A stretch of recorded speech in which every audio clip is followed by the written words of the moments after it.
നമസ്കാരം. ദേവസന്നിധിയുടെ സഹയാത്രികർക്ക് സ്വാഗതം. ഞാനിന്ന് നിൽക്കുന്നത് അനന്തപുരിയുടെ മണ്ണിലാണ്. ശ്രീ പത്മനാഭ ക്ഷേത്രത്തിലെ കാഴ്ചകളാണ് ഇന്നത്തെ ഈ വീഡിയോയിൽ ഉൾപ്പെടുത്തിയിരിക്കുന്നത്. തിരുവനന്തപുരം നഗരത്തിന്റെ മുഖമുദ്രകളിൽ ഒന്നാണ് ദ്രാവിഡ ശൈലിയിൽ നിർമ്മിച്ച പത്മനാഭസ്വാമി ക്ഷേത്രത്തിന്റെ പ്രധാന ഗോപുരം. എല്ലാവർക്കും അറിയുന്നത് പോലെ ലോകത്തിലെ ഏറ്റവും സമ്പന്നനായ ദേവനാണ് ഇവിടത്തെ പത്മനാഭസ്വാമി. അനന്തൻ അഥവാ ആദിശേഷൻ എന്ന നാഗത്തിന്റെ പുറത്ത് മഹാലക്ഷ്മിയോടൊപ്പം ശയിക്കുന്ന സാക്ഷാൽ മഹാവിഷ്ണു ഭഗവാനാണ് ഇവിടത്തെ പ്രധാന പ്രതിഷ്ഠ. ഭഗവാന്റെ ഉഗ്രഭാവമായ തെക്കേടത്ത് നരസിംഹമൂർത്തി, തിരുവമ്പാടി ശ്രീകൃഷ്ണസ്വാമി എന്നിവർക്കും തുല്യ പ്രാധാന്യത്തോടെ പ്രതിഷ്ഠകളുണ്ട്. തമിഴ് സാഹിത്യത്തിലെ പ്രശസ്തരായ ആഴ്വാർമാർ പാടിപ്പുകഴ്ത്തിയ 108 ദിവ്യദേശങ്ങളിൽ ഒന്നായ ഈ ക്ഷേത്രത്തിൽ ഉപദേവതകളായി ഗണപതി, ധർമ്മശാസ്താവ്, ശ്രീരാമൻ, സീതാദേവി, ലക്ഷ്മണൻ, ഹനുമാൻ, വിശ്വക്സേനൻ, അശ്വത്ഥാമാവ്, വേദവ്യാസൻ എന്നിവർക്കും പ്രതിഷ്ഠകളുണ്ട്.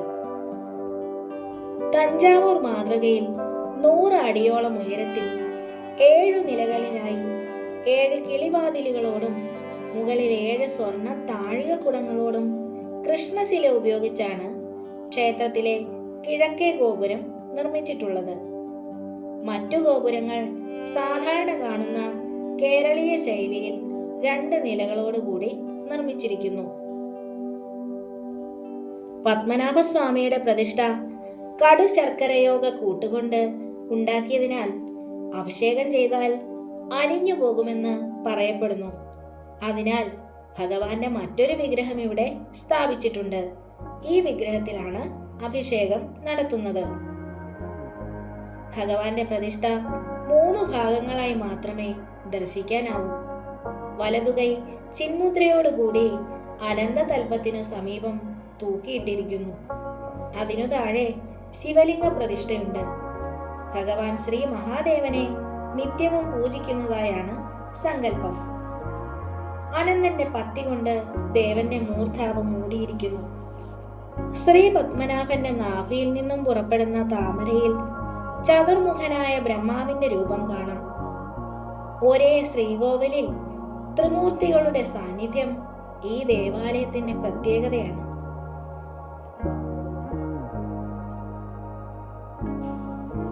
ഭഗവാന്റെ സമീപം വിഷ്ണുപത്നിയും സമ്പത്തിന്റെ ഭഗവതിയുമായ ലക്ഷ്മിയെയും അല്പമകലെ ഭൂമിദേവിയെയും പ്രതിഷ്ഠിച്ചിട്ടുണ്ട്. നാഗരാജാവായ അനന്തന്റെ മുകളിൽ പള്ളി കൊള്ളുന്ന ഭഗവാൻ കുടികൊള്ളുന്ന ദേശത്തിന് തിരുവനന്തപുരം എന്ന പേരും അങ്ങനെ ലഭിച്ചു. 12,008 സാളഗ്രാമങ്ങൾ അടുക്കി വെച്ചാണ് ഭഗവാന്റെ വിഗ്രഹം നിർമ്മിച്ചിരിക്കുന്നത്.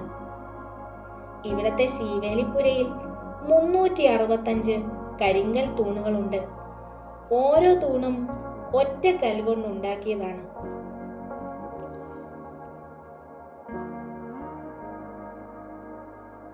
പ്രധാന ശ്രീകോവിലിന് തെക്കുഭാഗത്തായി ഉഗ്രഭാവത്തിലുള്ള നരസിംഹമൂർത്തിയുടെ ശ്രീകോവിലുണ്ട്. ഭഗവാന്റെ 4ാമത്തെ അവതാരമായ നരസിംഹമൂർത്തി അത്യുഗ്രമൂർത്തിയായതിനാൽ നട തുറക്കുന്ന സമയത്ത് രാമായണം വായിച്ച് ഭഗവാനെ ശാന്തനാക്കുന്നു. ക്ഷേത്രത്തിന്റെ കാവൽ ദൈവമായി കണക്കാക്കുന്നതും ഈ ഉഗ്രൻ മൂർത്തിയായ നരസിംഹമൂർത്തിയെയാണ്. കടുത്ത ഉപദ്രവങ്ങൾ, ദുരിതങ്ങൾ, ശത്രുതാദോഷങ്ങൾ എന്നിവ അകറ്റാൻ ഭക്തർ ഇവിടെ ദർശനം നടത്താറുണ്ട്. ശ്രീ പത്മനാഭസ്വാമി ക്ഷേത്രത്തിനകത്തു തന്നെയാണെങ്കിലും ഒരു സ്വതന്ത്ര ക്ഷേത്രമായാണ് തിരുവമ്പാടി ശ്രീകൃഷ്ണസ്വാമി ക്ഷേത്രത്തെ കണക്കാക്കപ്പെടുന്നത്. പാർത്ഥസാരഥി ഭാവത്തിലുള്ള ശ്രീകൃഷ്ണ ഭഗവാനാണ് ഇവിടത്തെ പ്രതിഷ്ഠ. ശ്രീ പത്മനാഭസ്വാമി ക്ഷേത്രത്തിൽ 6 വർഷം കൂടുമ്പോൾ നടക്കുന്ന മുറജപം ഏറെ പ്രത്യേകതയുള്ള ചടങ്ങാണ്. 56 ദിവസത്തെ മഹാമഹമാണ് മുറജപം. 8 ദിവസം ഓരോ മുറ. ഈ ക്രമത്തിൽ 56 ദിവസത്തെ 7ആയി വിഭജിച്ച് ജപകർമ്മങ്ങൾ നടത്തുന്നു. ഋഗ്വേദം, യജുർവേദം, സാമവേദം എന്നിവയാണ് പ്രധാനമായും മുറജപത്തിന് ഉരുവിടാറുള്ളത്.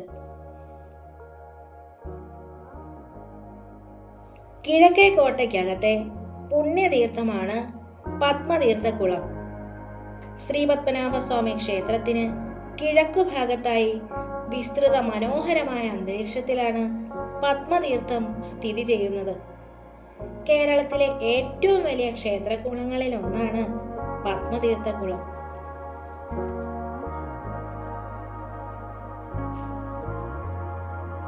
ക്ഷേത്രത്തിൽ 2 കൊടിമരങ്ങളാണുള്ളത്. പത്മനാഭസ്വാമിയുടെ നടയിലും തിരുവമ്പാടി ശ്രീകൃഷ്ണസ്വാമിയുടെ നടയിലും. ക്ഷേത്രത്തിൽ മീനം, തുലാം എന്നീ മാസങ്ങളിൽ കെങ്കേമമായി ഉത്സവം നടക്കുന്നു. തുലാമാസത്തിൽ അത്തം കൊടികയറി തിരുവോണം ആറാട്ടായും, മീനമാസത്തിൽ രോഹിണി കൊടികയറി അത്തം ആറാട്ടായാണ് ഉത്സവം നടത്തുന്നത്. ക്ഷേത്രത്തിലെ ആറാട്ട് നടക്കുന്നത് ശംഖുമുഖം കടപ്പുറത്താണ്. ധനുമാസത്തിലെ വെളുത്ത പക്ഷത്തിലെ ഏകാദശി ദിവസമാണ് സ്വർഗവാതിൽ ഏകാദശി അഥവാ വൈകുണ്ഠ ഏകാദശി. ഈ ദിവസം മഹാവിഷ്ണുവിന് വളരെ പ്രധാനപ്പെട്ടതാണ്. ക്ഷേത്രത്തിന്റെ മുൻവാതിൽ സ്വർഗവാതിലായി സങ്കല്പിച്ച് പ്രത്യേക പൂജകൾ നടക്കുന്നു. അതിലൂടെ കടന്ന് മറ്റൊരു വാതിലിലൂടെ പുറത്തു വരുന്നതാണ് പ്രധാന ചടങ്ങ്. പത്മതീർത്ഥക്കര ഹനുമാൻ നവഗ്രഹ ക്ഷേത്രം, ശിവപാർവതി ക്ഷേത്രം തുടങ്ങിയവ ക്ഷേത്രത്തിന്റെ സമീപത്തായി കാണപ്പെടുന്നു.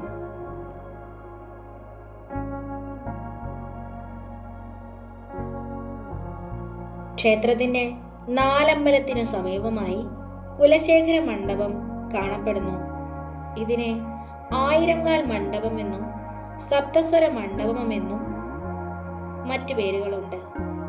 1000 തൂണുകൾ താങ്ങി നിർത്തുന്നത് കൊണ്ടാണ് 1000-കാൽ മണ്ഡപം എന്ന് പേര് വന്നത്. ഇതിന്റെ 4 ഭാഗത്തുമുള്ള തൂണുകൾ തട്ടാൽ ഭാരതീയ സംഗീതത്തിലെ സപ്തസ്വരങ്ങളായ ഷഡ്ജം, ഋഷഭം, ഗാന്ധാരം, മധ്യമം തുടങ്ങിയവ കേൾക്കാൻ കഴിയും. അതിനാലാണ് സപ്തസ്വര മണ്ഡപം എന്ന പേര് വന്നത്. ധാരാളം ദാരുശില്പങ്ങളും ശിലാരൂപങ്ങളും ചുവർ ചിത്രങ്ങളും ഈ ക്ഷേത്രത്തെ ആകർഷണീയമാക്കുന്നു. ശ്രീകോവിലിന് പിറകിലുള്ള ഭഗവാന്റെ ചുവർ ചിത്രം കേരളത്തിലെ ഏറ്റവും വലിയ ചുവർ ചിത്രങ്ങളിൽ ഒന്നാണ്. 18 അടി നീളമുള്ള ഈ ചിത്രം വരച്ചത് ചാലയിൽ കാളഹസ്തി എന്നു പേരുള്ള ഒരു തമിഴ് ബ്രാഹ്മണനാണ്. വിഷ്ണു ഭക്തനായിരുന്ന തിരുവിതാംകൂർ രാജാവ് അനിഴം തിരുനാൾ മാർത്താണ്ഡവർമ്മ രാജ്യം ഭഗവാന് സമർപ്പിച്ച രേഖകളാണ് തൃപ്പടിദാനം എന്ന് അറിയപ്പെടുന്നത്. ഇതിനെ തുടർന്ന് തിരുവിതാംകൂർ രാജ്യത്തിലെ ഭരണാധികാരികൾ പത്മനാഭദാസന്മാർ എന്നാണ് അറിയപ്പെട്ടിരുന്നത്. ക്ഷേത്രത്തിൽ ഇത്തവണത്തെ ലക്ഷദീപം ജനുവരി 14-ാം തീയതിയാണ് നടത്തപ്പെടുന്നത്. ഭഗവാൻ ശ്രീപത്മനാഭന്റെ അനുഗ്രഹം ഏവർക്കും ഉണ്ടാകട്ടെ എന്ന് പ്രാർത്ഥിച്ചുകൊണ്ട് നിർത്തട്ടെ.